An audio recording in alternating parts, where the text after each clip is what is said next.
Hello guys, ഇന്ന് മണത്തങ്കാളി ചീരയാണ്.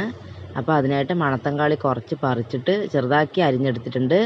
ആദ്യം തന്നെ കടല ഉപ്പിട്ടിട്ട് നമുക്കൊന്ന് വേവിച്ചെടുക്കാം. വേവിച്ചെടുത്ത കടലയിലേക്ക് കുറച്ച് പച്ചമുളക്, ചുവന്നുള്ളി, വെളുത്തുള്ളിയും ചതച്ചത്, കൂടെ തന്നെ കുറച്ച് മഞ്ഞൾപ്പൊടി, അതിലേക്ക് നമ്മൾ അരിഞ്ഞു വെച്ച ചീരയും കൂടി എടുത്തിട്ടിട്ട് നല്ലപോലെ ഒന്ന് വേവിച്ചെടുക്കുക.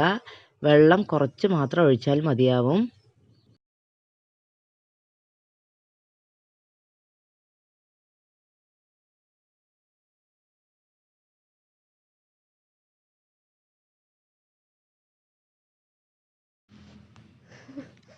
അപ്പോൾ കുറച്ച് കഴിയുമ്പോൾ വെള്ളമൊക്കെ വറ്റി വരും. അപ്പോൾ ചിരകി വെച്ച തേങ്ങയും കൂടി ചേർത്തിട്ട് നന്നായിട്ടൊന്ന് മിക്സാക്കിയിട്ട് കുറച്ച് പച്ച വെളിച്ചെണ്ണയും കൂടെ ഒഴിച്ചു കൊടുക്കുക.